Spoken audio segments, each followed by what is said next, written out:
హైజా TV9 వార్తలకు స్వాగతం. కైకలూరులో aqua రైతుల ఆవేదన. ఆంధ్రప్రదేశ్కు ప్రధాన ఆదాయ వనరైన ఆక్వా పరిశ్రమ తీవ్ర సంక్షోభంలో ఉంది అని కైకలూరు ఆక్వా రైతులు ఆవేదన వ్యక్తం చేశారు. 15 ఏళ్ల క్రితం ఉన్న రొయ్యల ధరలే ఇప్పటికీ కొనసాగుతూ ఉండగా మేత, డీజిల్, విద్యుత్ ఖర్చులు భారీగా పెరిగాయని తెలిపారు. ఇటీవల మేత ధర కేజీకి 8 రూపాయలు పెరిగిన రొయ్యల ధరను కేజీకి 20 రూపాయలు తగ్గించడంపై రైతులు అసంతృప్తి వ్యక్తం చేశారు. రాష్ట్రంలో సుమారు 4.66 లక్షల ఎకరాల్లో రొయ్యల సాగు జరుగుతుండగా గిట్టుబాటు ధర లేక రైతులు తీవ్ర ఆందోళన, నష్టాలు ఎదుర్కొంటున్నారని పేర్కొన్నారు. ఆక్వా రైతులకు గిట్టుబాటు ధర కల్పించి పరిశ్రమను ఆదుకోవాలి అని ప్రభుత్వాన్ని డిమాండ్ చేశారు.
ఈ రోజులండి మేము పెట్టిస్తాం. వాళ్ళకి ఏం చేస్తాం, మీరు అవసరం సరే. దాని దగ్గర కొంచెం ఒక అడుగు దగ్గర కంటే అది సరే. ఎలా ఉన్నాడు అది ఇటు చూడు.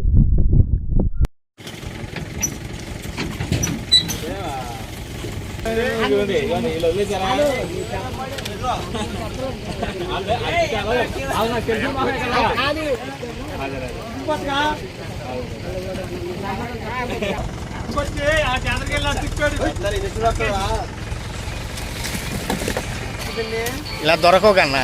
అవునవును.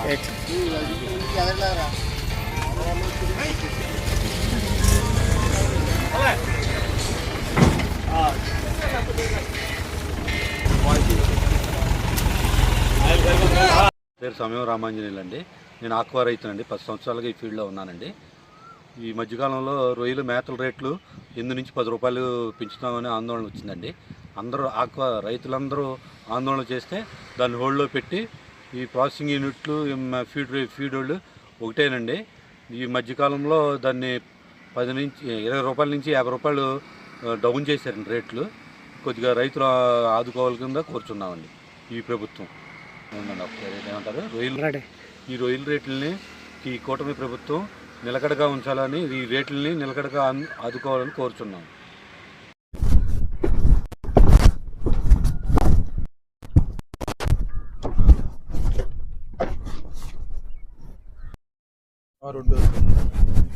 ఫోన్ ఛార్జింగ్ లేదు, మళ్ళీ చేస్తాను. అంత మటుకు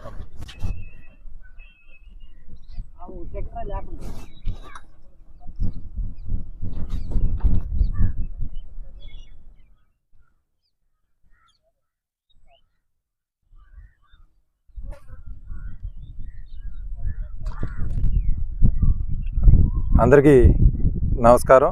మీడియా మిత్రులు, ప్రింట్ మీడియా వారికి నమస్కారం.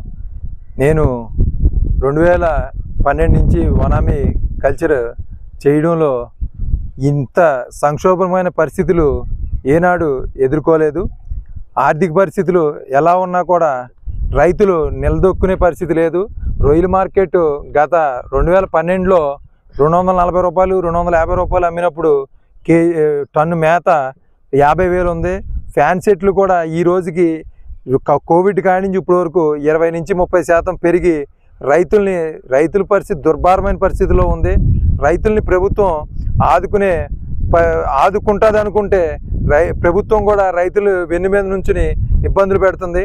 అదే కాకుండా ఈ ఫీడ్ కంపెనీలు, సీడ్ హ్యాచరీలు మరియు మందుల కంపెనీలు, ట్రేడర్స్ రొయ్యలు కొనే కంపెనీలు అన్నీ కలిపి కూడా ఈ రైతుల్ని వెన్నుముక విరిచి ఏం సాధించాలనుకుంటున్నాయో పరిస్థితులు అర్థం కావట్లేదు. ఇప్పుడైనా ప్రభుత్వం కలగజేసుకుని కనీస మద్దతు ధర 260 270 రూపాయలు కల్పించి రైతులను ఆదుకోవాల్సిందిగా కోరుతున్నాం. అంతేకాకుండా ప్రభుత్వం డీజిల్ ధరలు పెరిగినప్పుడు ఆక్వా రైతులకు కూడా సముద్రంలో వేటకెళ్ళే మత్స్యకారులాగానే ఆక్వా రైతులకు కూడా సబ్సిడీ మీద డీజిల్ ఇవ్వాలని కోరుతున్నాం. అదే కాకుండా రూపాయిన్నర కరెంటు ఇస్తానని ప్రభుత్వం గద్దెనెక్కిన ప్రభుత్వం కూడా మమ్మల్ని ఆక్వా రైతుల్ని రైతులుగానే చూడడం లేదు. ఈరోజు మా పరిస్థితులు ఎంతో దుర్భరమైన పరిస్థితుల్లో మేము కొట్టుమిట్లాడుతామంటే ఈ రోజుకి కూడా ప్రభుత్వం నిమ్మకు నీరెక్కుతున్నట్టు వదిలేసింది. మీరు ప్రభుత్వం కలగజేసుకుని రొయ్యల రైతులు ఆదుకోకపోతే ఈరోజు మన ఆంధ్రప్రదేశ్లో 75 మంది ఎమ్మెల్యేలు ఆక్వా రైతులు ఆక్వా పరిశ్రమ చుట్టూరే 75 మంది ఎమ్మెల్యేలు ఉన్నారు.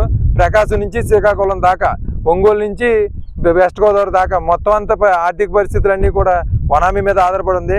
ఎన్నో వేల కోట్లు ఈరోజు రాష్ట్రానికి ఆక్వా రొయ్యల చెరువుల మీద వస్తూ ఉంటే ఈరోజు మాకు ఇబ్బందులకరమైన పరిస్థితుల్లో ఉన్నా కూడా ప్రభుత్వం ఎటువంటి చొరవ తీసుకుని మమ్మల్ని ఆదుకునే పరిస్థితి కనపడతలేదు. ప్రతిదీ కరెంట్ సబ్సిడీ మాకు రైతులకి తక్షణమే ఇచ్చి రూపాయిన్నర కరెంటు ఫ్రీ మీద ట్రాన్స్ఫారాలు ఇస్తానని ఆ రోజు యువకాలం పాదయాత్రలో ఉండి మీటింగ్లో నారా లోకేష్ రైతులతో ఆక్వా రైతులతో మాట్లాడిన రోజు ఎక్కిన 90 రోజుల్లోపు సబ్సిడీలు రైతులకి సబ్సిడీ మీద ప్రతిదీ అందజేస్తానన్నారు. ఈ రోజుకి మాట నిలబెట్టుకొని కూటమి ప్రభుత్వానికి ఇది మేము ఆక్వా రైతులుగా హెచ్చరిస్తున్నాం. ఈ పరిస్థితులు మా పరిస్థితులు మమ్మల్ని అర్థం చేసుకోకుండా కళ్ళబొల్లు కౌరులు చెప్పి మేము చూసి వదిలేసే లెక్క అయితే రేపు ఈరోజు ఆక్వా రైతుల్లో 175 మంది కూటమి ప్రభుత్వానికి మద్దతు ఇచ్చి భారీగా నెగ్గించుకున్నారు. దాన్ని అర్థం చేసుకుని మీరు ఇకనైనా మేలుకుని అచ్చెన్నాయుడు గారు కానీ, నారా లోకేష్ గారు కానీ, పవన్ కళ్యాణ్ గారు కానీ, ముఖ్యమంత్రి చంద్రబాబు నాయుడు గారు కానీ మమ్మల్ని చులకనగా చూడొద్దు. మా పరిస్థితులు ఆక్వా రైతులు కోలుకునే పరిస్థితి లేదు. కరోనా తర్వాత 2 సంవత్సరాల తర్వాత ఈ రోజుకి అంతంత మాత్రంగా కోలుకునే స్థితికి వచ్చేటప్పటికి ఈరోజు మళ్ళీ ఫీడ్ కంపెనీలు సిండికేట్ని మీరే ప్రోత్సహిస్తున్నారు, రొయ్యల కంపెనీ సిండికేట్ని మీరే ప్రోత్సహిస్తున్నారు. మెడిసిన్ కంపెనీలు అన్నీ కొన్ని వర్గాల చేతిలోనే ఉండడం వల్ల మాకు చాలా ఇబ్బందులు పెడతాం. రైతుతో ఆడుకోవద్దు. ప్రభుత్వం రైతుతో ఆడుకుని మీ కూటమి ప్రభుత్వానికి 75% రొయ్యల రైతుల మద్దతుతోనే మంచి మెజార్టీతో నెగ్గారు. మీరు ఒక్కసారి అర్థం చేసుకుని రైతులు గోడు పట్టించుకుని మాకు ఏమేం కావాలో తక్షణమే నిర్ణయం మీరు లేట్ చేసే కొద్ది రైతుల పరిస్థితి దయనీయ పరిస్థితిలో ఉంది.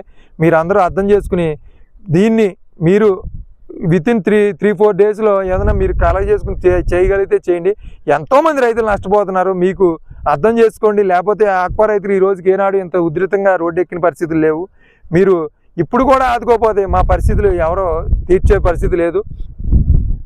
మీరు ప్రభుత్వం నిమ్మక నీరెట్టినట్టుంటే మా రొయ్యల రైతులు చేపల రైతులు మేము ఏం చేయాలో మేము చేసిన తర్వాత మీరు తర్వాత ఏం చేసినా మాకు లోటు తీర్చలేరు.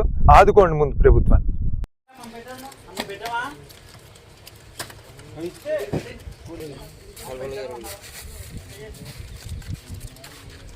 వేరే